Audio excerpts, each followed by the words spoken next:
Queremos comenzar el año compartiendo una serie muy interesante sobre cómo conocer la voluntad de Dios. ¿Qué les parece ese tema, hermano? Y al pensar en ese tema, se me viene a mí una pregunta. ¿Qué pasaría si de repente se le apareciera el Señor Jesús a usted? Piensa esa pregunta, hermano. Imagínese que Jesús se le apareciera en persona y está frente a frente a él. ¿Qué haría usted, hermano? Pues me imagino que caería en adoración y todo eso, ¿verdad? Pero, ¿qué le preguntaríamos? ¿Qué cosa pudiéramos preguntarle a Jesús? No sé qué le preocupa a usted en ese momento, Señor, ¿con quién me voy a casar? O quizás, y me iré a casar, Señor, o cosas así, ¿verdad? ¿Qué cosas le estarán inquietando en su corazón? Pues fíjense que hubo un hombre que se le apareció el Señor Jesús. Y este día vamos a comenzar haciendo un pequeño comentario sobre este suceso que le pasó a esta persona. ¿Le gustaría leer la historia? Fíjense que esta historia está en el libro de los Hechos de los Apóstoles, que yo le llamo el libro de las aventuras de los apóstoles, porque en realidad eran aventuras de fe las que pasaron estos primeros discípulos de Jesús. Allí hay una historia en la cual Pablo está dando su testimonio, está defendiéndose. Y entonces comienza contando quién era él y cómo es que termina siendo un discípulo de Jesús. Y ahí hay unas verdades tan importantes sobre cómo buscar la voluntad de Dios que yo quiero leer. Se los dice así. Entonces Pablo dijo: soy judío, nacido en Tarso, una ciudad de Cilicia, y fui criado y educado aquí en Jerusalén bajo el maestro Gamaliel.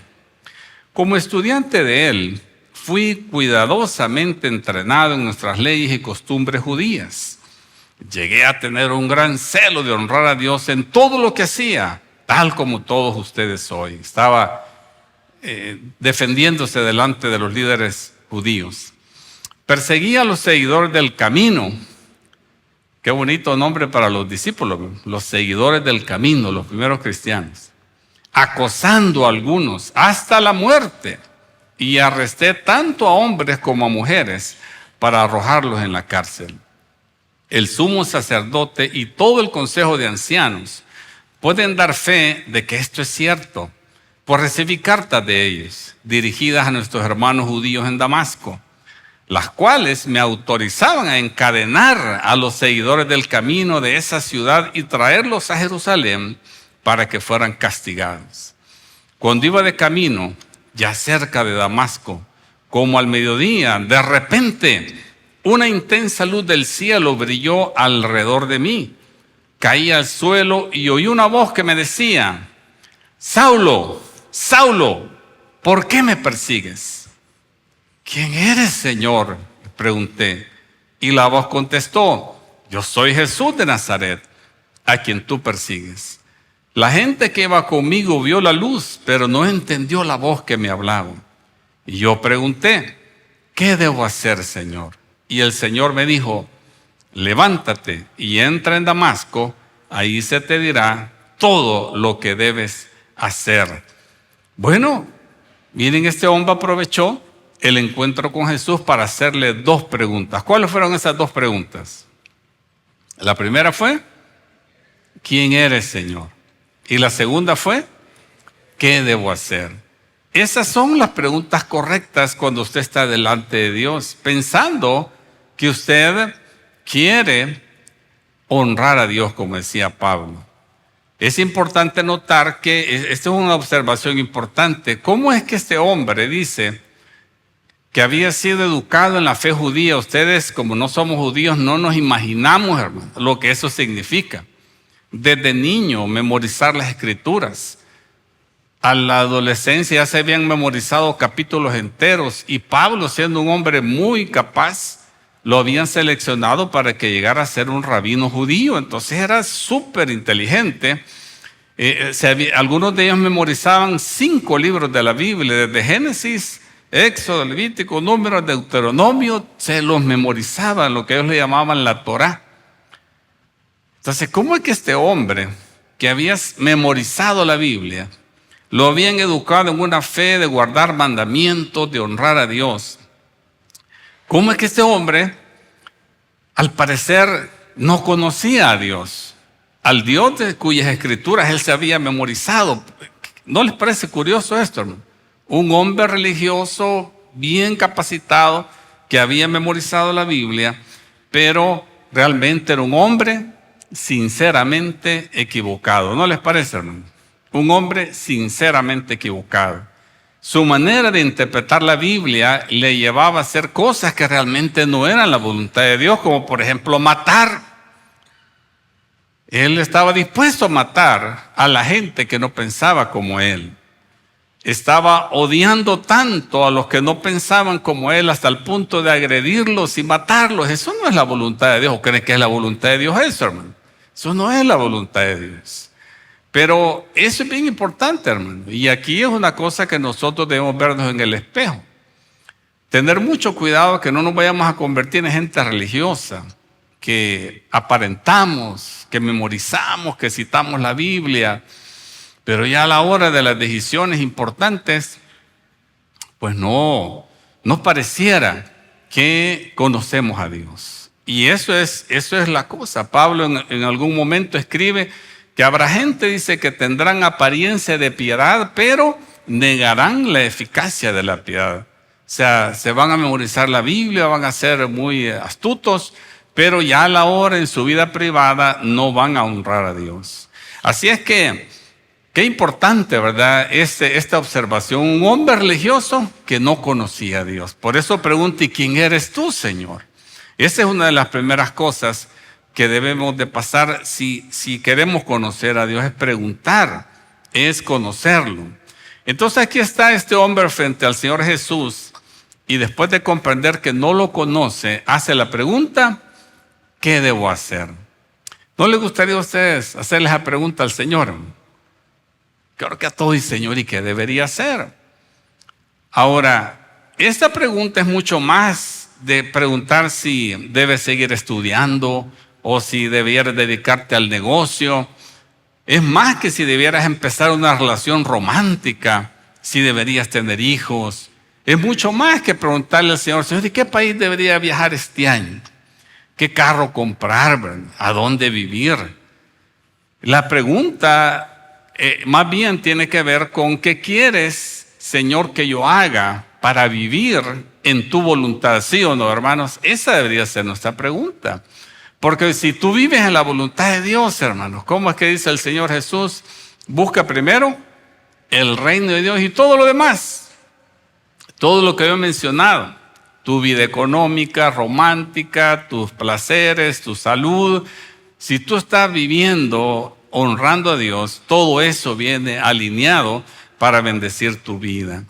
Entonces, ¿cómo puedo usar mis talentos, mi personalidad, mis recursos para agradarte, Señor? Este hombre, Saulo, que dedicó el resto de su vida a buscar la respuesta a la pregunta, ¿qué quieres que haga, Señor? En esa búsqueda se convirtió en el apóstol Pablo, fundador de iglesias, defensor de la fe que un día persiguió y llegó a escribir casi la mitad del Nuevo Testamento. ¿Puede creer usted, hermano?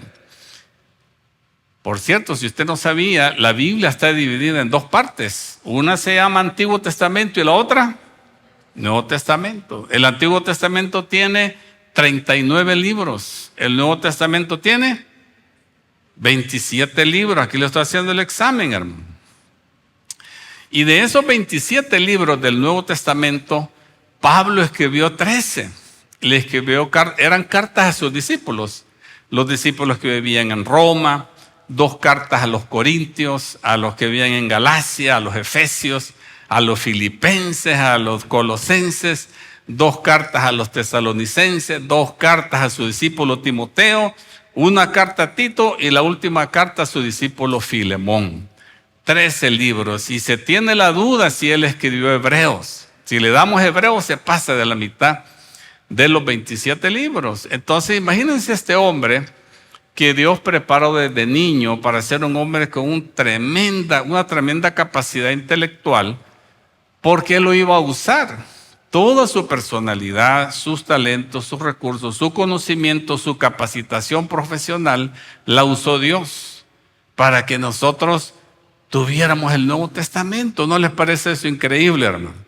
Este hombre tenía un plan, y todo, no solo para Pablo, para usted, para mí, Dios tiene un propósito. Y usted tiene que estar seguro de eso, de que Dios tiene un propósito para su vida y debe vivir en esa certidumbre. En una ocasión Pablo dijo, la verdad que todo lo demás no vale nada cuando se le compara con el infinito valor de conocer a Cristo mi Señor. Eso dijo Pablo. Todo lo que él había y por lo que la gente lo podría reconocer o decir qué gran persona, como decimos, ¿verdad? Qué gran persona es Pablo.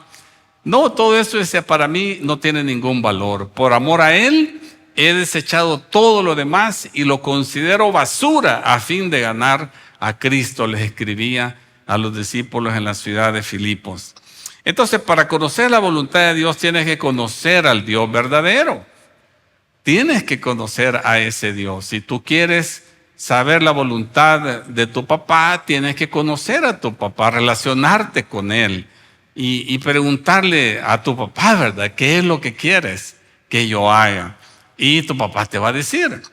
Entonces tu papá Dios, ¿verdad? Muchos de nosotros no disfrutamos papás quizás de niños porque fueron alcohólicos o se murieron o no estaban.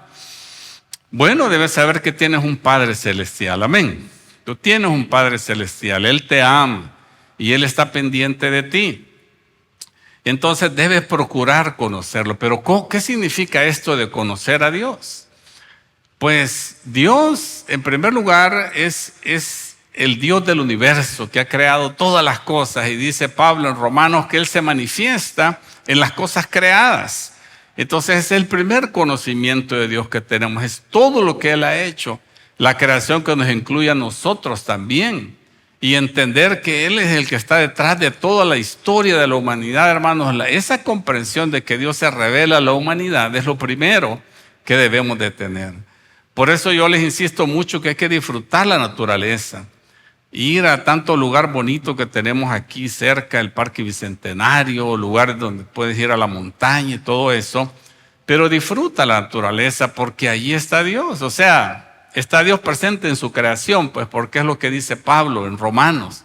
Se ha hecho visible, dice, de acuerdo por medio de las cosas creadas. En la creación Dios se manifiesta. Entonces debes de tener un aprecio tú a esas cosas porque Dios se manifiesta ahí y te ministra a través de la creación. Pero también debes saber que dice la Escritura, no dejen que el sabio se jacte de su sabiduría, o el poderoso de su poder, o el rico de sus riquezas. Pero los que deseen jactarse, que lo hagan solamente en esto, en conocerme verdaderamente y entender que yo soy el Señor, quien demuestra amor inagotable y trae justicia y rectitud a la tierra, y que me deleito en estas cosas. Yo, el Señor, he hablado, dice el profeta Jeremías. Entonces, ¿qué es lo que debemos buscar más en la vida, hermano? Conocer a Dios, buscar conocerle. ¿Sabes que hay cosas que nos pasan, hablando de la voluntad de Dios, no porque las busquemos, sino porque son la voluntad soberana de Dios? Y esto es muy importante, hermano. A veces creemos que Dios es una especie de sirviente al que le pedimos cosas y si no nos las da nos enojamos, ¿verdad? No sanó a mi mamá y se murió. ¿Y por qué pasó aquel accidente? No, estoy enojada con Dios. Como que si Dios fuera un sirviente así. Y si no me hace caso, yo me enojo. Entonces no, sabes, conocer a Dios es entender que es el Rey del universo. Amén, hermano. Y que nosotros somos sus súbditos. Él es el Rey, nosotros somos sus súbditos y no es al revés, hermano. Amén.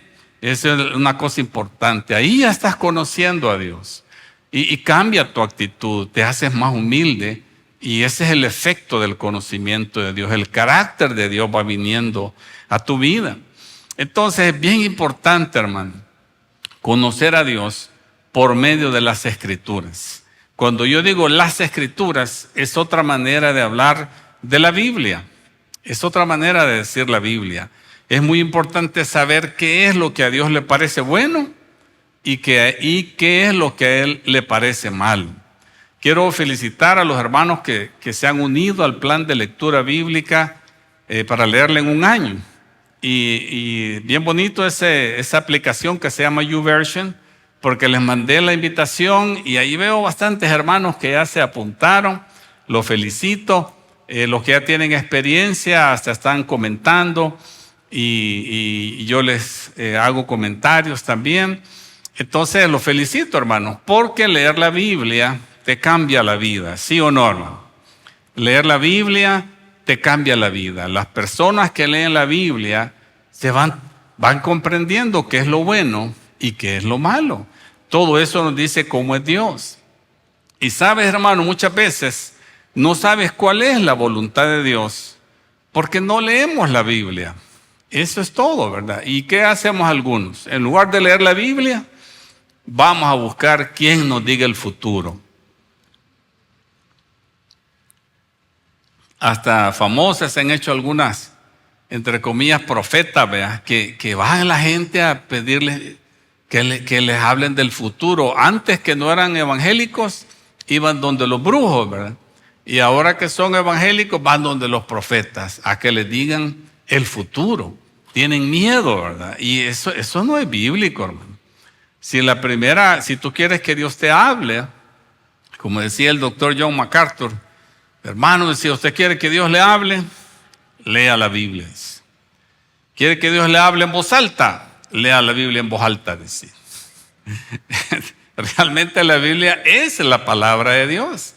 Y así, con esa fe, debemos de leerla. Yo quiero que en el nombre del Señor, hermanos, le pido al Señor que a todos nosotros nos nazca un deseo de leer la palabra de Dios. Que así como queremos comer, digamos, quiero leer la Biblia. Y que no voy a comer si no he leído la Biblia. Así sería. ¿Qué bendición sería? Porque Dios se quiere revelar a tu vida, hermano. En la medida que tú vas conociendo a Dios en la Escritura, oras y vas entrando en ese conocimiento de Dios, de repente Dios te da revelación, te revela y te revela cosas que Él directamente te puede revelar a tu corazón. En una ocasión Pedro hizo un descubrimiento poderoso cuando Jesús le pregunta a ustedes quién dicen que soy yo. Y cuando Él dice, tú eres el Cristo, el Hijo del Dios viviente, Jesús le dice, bendito eres, Simón, hijo de Juan, porque mi Padre que está en el cielo te lo ha revelado. ¿Quién se lo reveló? Mi Padre que está en el cielo, Dios. No lo aprendiste de ningún ser humano. Eso significa, hermanos, de que Dios quiere revelarse a tu vida y Dios quiere guiarte. ¿Me estás escuchando? Dios quiere guiarte, Él quiere decirte qué hacer. Cuando Pablo le pregunta al Señor Jesús, Señor, ¿qué debo hacer? No lo deja así en la duda, sino que le dice, levántate y entra en Damasco, a esa ciudad donde te diriges, y ahí se te dirá todo lo que debes hacer. Bueno, mire, qué bonito, ¿verdad? Sí había respuesta. Así es que, hermano, Dios quiere guiarte. ¿Por qué no dices eso? Dios quiere guiarme. Diga, Dios quiere guiarme. Y dile al que tienes a la par, Dios quiere guiarte. Dios quiere guiarte, escúchalo a Él. Ahora, si hay algo que es 100% la voluntad de Dios, hermanos, es que obedezcamos su palabra. El apóstol Pablo nos dice que somos la obra maestra de Dios. Él nos creó de nuevo en Cristo Jesús a fin de que hagamos las cosas buenas que preparó para nosotros tiempo atrás. Entonces, si el Señor dice, en primer lugar, somos su obra maestra, qué bonito, ¿verdad? Es la imagen de un artista que está haciendo, por ejemplo, un mueble que solo un artista lo puede hacer, lleva tanto detalle. O un escultor, ¿verdad? Que solo él sabe cómo hacer esa obra y la hace súper, dice, la obra maestra de Dios. Esa es la imagen que nos está diciendo Pablo. No somos cualquier cosa, hermano. No se menosprecie a usted. Somos algo especial que Dios nos ha creado. Pero dice que hay un propósito en nuestra creación. Dice que Él nos ha creado para que hagamos las cosas buenas Y esas buenas obras ya las preparó de antemano, tiempo atrás. Hombre, ¿y cómo es eso? Entonces quiere decir que yo como cristiano tengo este destino de que cada día que yo voy a la oficina, a la casa, voy en el bus, voy manejando, de repente me va a aparecer una buena obra que hacer. Y ahí va a estar yo si la hago o no la hago. Antes salía una cosa bien graciosa en la radio Progreso, que salía historia chistosa, ¿verdad? De este cristiano que estaba orando a Dios. Y él estaba orando: Señor, háblame, úsame, Señor, dirígeme.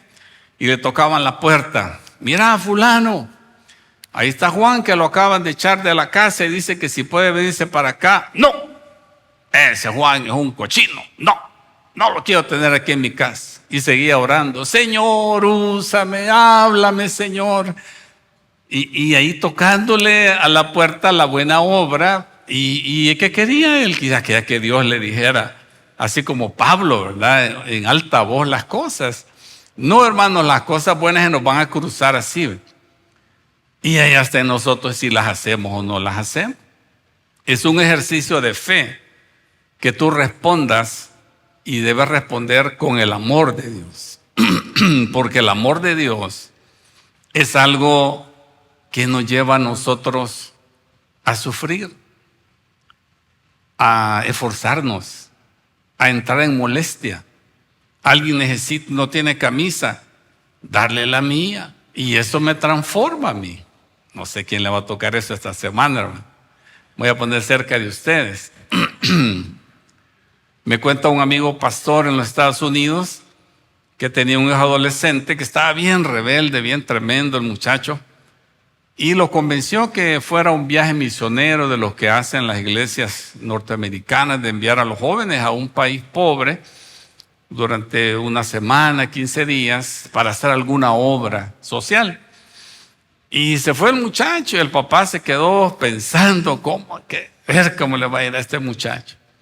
Cuando lo fue a traer al aeropuerto, se preocupó porque lo vio que venía sin camisa saliendo del aeropuerto, y él dijo: qué lío se habrá metido mi hijo, que hasta sin camisa salió. Qué bárbaro. ¿Y qué hiciste? Pero le dijo este muchacho que antes de subirse al avión, él no soportó más y le regaló su camisa al muchacho que lo llevó al aeropuerto. Entonces se alegró el papá de que Dios había hecho una buena obra.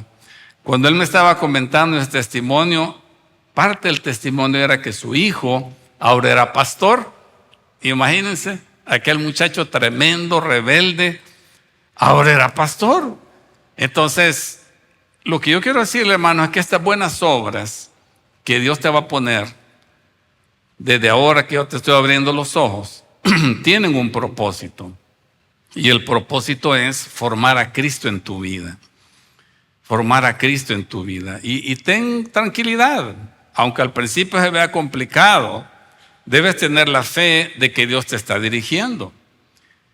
El rey David, escribiendo el Salmo 37 al respecto, dice: el Señor dirige los pasos de los justos. Se deleita en cada detalle de su vida. Aunque tropiecen, ¿qué va a pasar? Nunca caerán. Esto significa de que aunque se equivoquen, no es una cosa que los va a arruinar, porque el Señor los sostiene de la mano. ¿Sabes que a veces tomamos decisiones creyendo que son buenas, y Dios en su gran amor dice: no, hombre, a darse duro vaya, y nos cambia? Pasan cosas para que cambie nuestro destino. El Señor te dice: te guiaré por el mejor sendero para tu vida, te aconsejaré y velaré por ti. ¿Cuántos reciben esa promesa, hermano? Estas son verdaderas promesas. Cuando dicen promesas de la palabra, esto es una promesa. Dios te promete, escúchame bien, que te va a guiar por el mejor sendero para tu vida. Él te va a aconsejar. Si tú pones atención, si lees la Escritura y pones atención, vas a escuchar el consejo de Dios. Te va a venir una idea. vas a tener un sentir y vas a hacer cosas que Dios ha puesto en tu vida. Conozco un hermano que dice que un día estaba él en su casa como a las 9 de la noche y llegó alguien a tocar la puerta, un desconocido que venía a dejarle comida y dinero. Y esto le dice, no sé, que el Señor me puso en mi corazón que viniera aquí a dejarle esto a usted.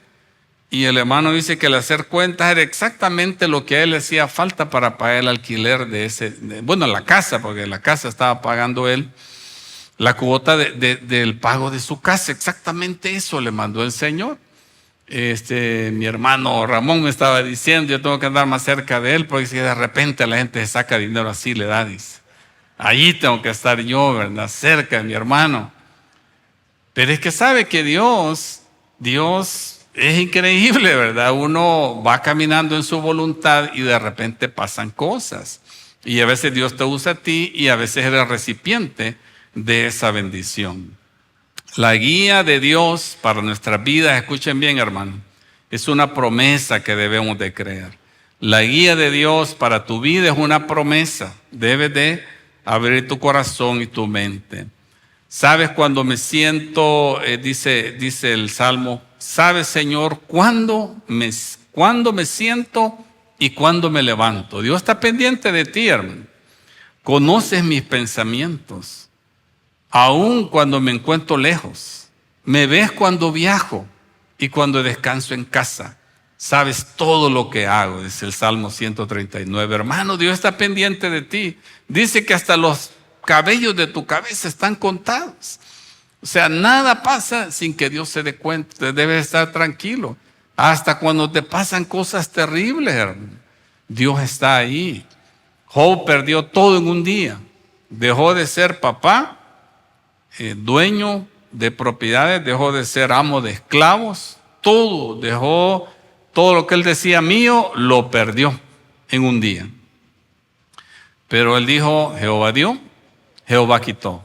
Sea el nombre de Jehová bendito. ¿Me está escuchando? O sea, no porque no te pasen cosas buenas, no porque no estés lleno de dinero, no quiere decir que Dios no está interesado en ti.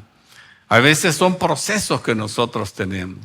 Yo les he contado cómo con mi familia, precisamente cuando yo tenía como 40 años, entramos en un proceso de 10 años de terribles problemas económicos, enfermedades, problemas con mis hijas adolescentes, hasta empezamos a tener problemas matrimoniales. Una cosa terrible, hermano. 10 años duros que yo siento que fueron como un desierto y que Dios como que no le contesta a uno.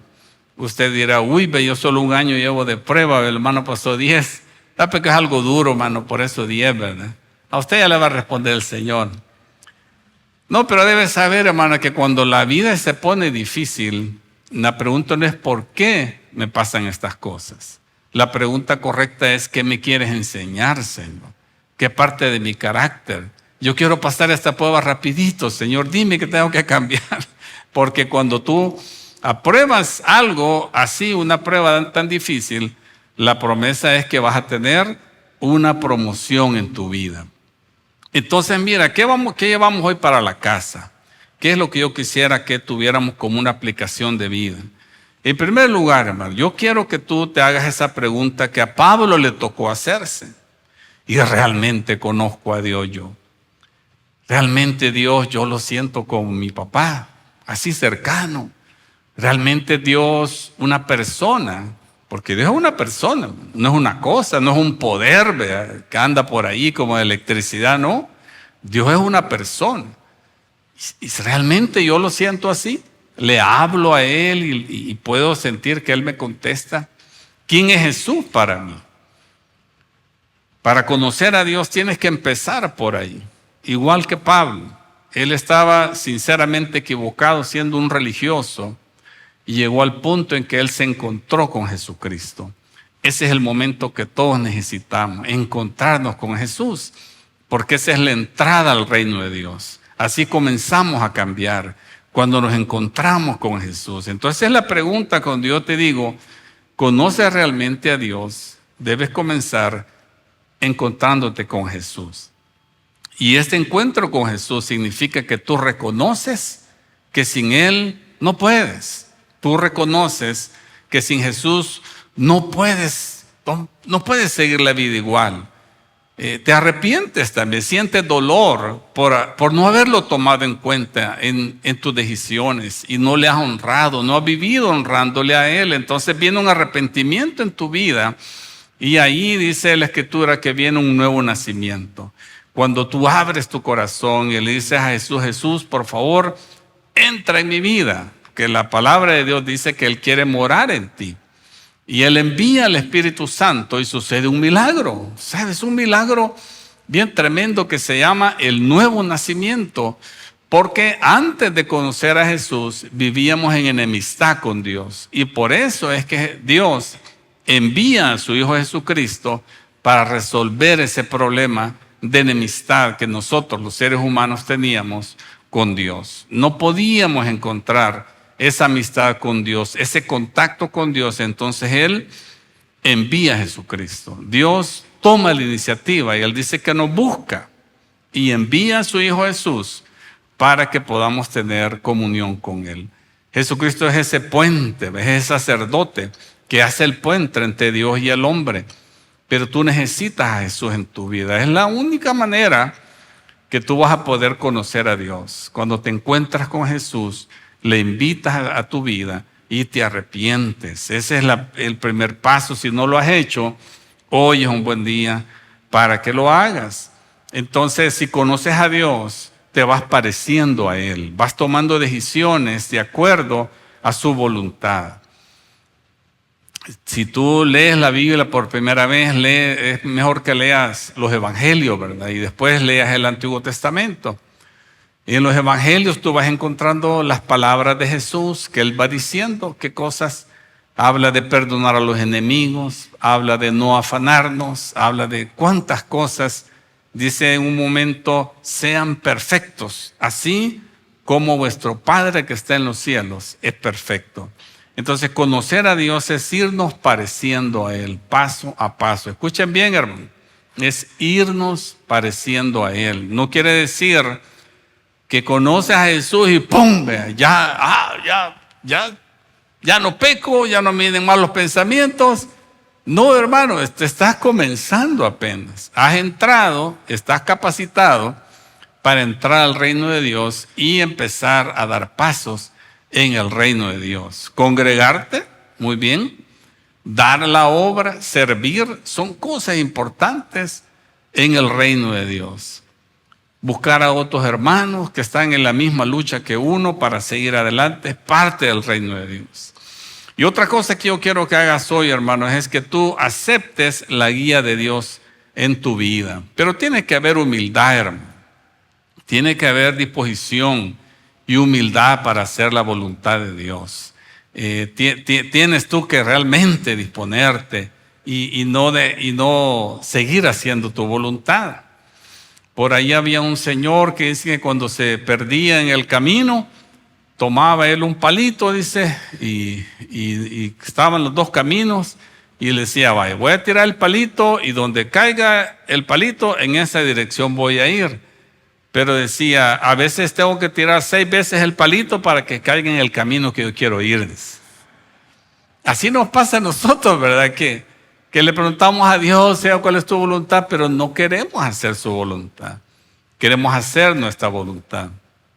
Otros miembros de la iglesia dicen, ¿verdad? No sé si eran de esta iglesia o cuál, ¿verdad? Pero estaban 3 miembros de la iglesia pensando y conociendo con qué criterio ellos determinaban cuánto le daban a Dios de sus finanzas. Y entonces un hermano decía, bueno, yo pongo una línea aquí y tiro el dinero al aire, lo cae de la izquierda es mío y lo que cae a la derecha es del Señor, decía. ¿Y tú cómo haces? Bueno, yo lo tiro al aire y lo que cae a la derecha es mía y el izquierda es del Señor. Y tú, dice el tercero, bueno, yo lo tiro al aire, el Señor agarra lo de él y lo que cae abajo, ese es mío. Así un montón de hermanos, mire, bien listos, ¿verdad? Entonces, hay que tener disponibilidad, hermanos, para hacer la voluntad de Dios, aunque nos duela, aunque sintamos que es difícil. Así es que Ese es el mandamiento, o dijéramos la reflexión final de esta palabra. Voy a pedirles, hermanos, que cerremos nuestros ojos y que reflexionemos en estas dos preguntas. ¿Conoces realmente a Dios? ¿Te has encontrado con Jesús? Y vas a disponerte a buscar la guía y la dirección de Dios. Que no vayamos a ser como aquel Saulo que conocía mucho de Biblia, hasta la tenía memorizada, pero los sentimientos que él tenía hacia la gente no revelaban la voluntad de Dios. Padre Santo, yo te pido, Señor, que nos ayudes a buscar tu voluntad. Hemos apenas hablado, Señor, de conocerte a ti en una manera tan pequeña, pero tan importante, Señor. El disponernos, el entender, Señor, que tú eres bueno, Padre. Señor, Dios Todopoderoso, oro, Señor, para que así como hemos venido hoy, tú puedas descubrir nuestro corazón. Así como estamos, hermanos, en actitud de oración, todos con nuestros ojos cerrados, dice la Escritura que cuando tenemos comunión con Dios, que cerremos la puerta. En este caso sería cerrar nuestros ojos para que nada nos distraiga. Yo quiero hacer una pregunta. ¿Habrá alguien en este lugar que quiera recibir a Jesucristo como su Señor y Salvador? Si tú quieres hacerlo, o alguien que está viendo el mensaje a través de la internet quiere recibir a Jesucristo como su Señor y Salvador, yo te invito para que hagas esta oración conmigo. Dila en tu corazón con toda convicción. Dile al Señor: Señor Jesucristo, te pido perdón por haber vivido apartado de ti, por no haberte tomado en cuenta en mis decisiones. Me arrepiento, Señor, de haberte ofendido y te pido que entres a mi corazón. Yo te abro mi corazón para que entres a mi vida, para que el Espíritu Santo venga a mi vida y me capacite para ser esa persona que tú quieres. Muchas gracias, Señor, porque por la sangre de Cristo recibo perdón de mis pecados y con mi boca yo declaro que tú eres el Señor de mi vida. Te doy las gracias por la obra que has hecho en mi vida, Señor. Muchas gracias, Padre. Si tú has hecho esa oración, yo te pido que te acerques a mi persona después de esta reunión para darte seguimiento en esa decisión que has tomado. Espero que el Señor te haya hablado a tu corazón a través de la palabra de Dios y que quieras abrirle tu corazón a Jesucristo. Es la mejor decisión que puedes hacer. La Biblia dice que el que tiene al Hijo de Dios tiene la vida. El que no tiene al Hijo de Dios no tiene la vida. Y ahora tú puedes hacerlo a través de una sencilla oración. Repite conmigo en tu corazón y dile: Señor Jesucristo, reconozco que he estado apartado de ti. Reconozco que no puedo vivir sin ti. No puedo hacer la vida sin tu poder. Ayúdame, entra a mi vida, perdona mis pecados. Reconozco que tú eres mi Señor y Salvador.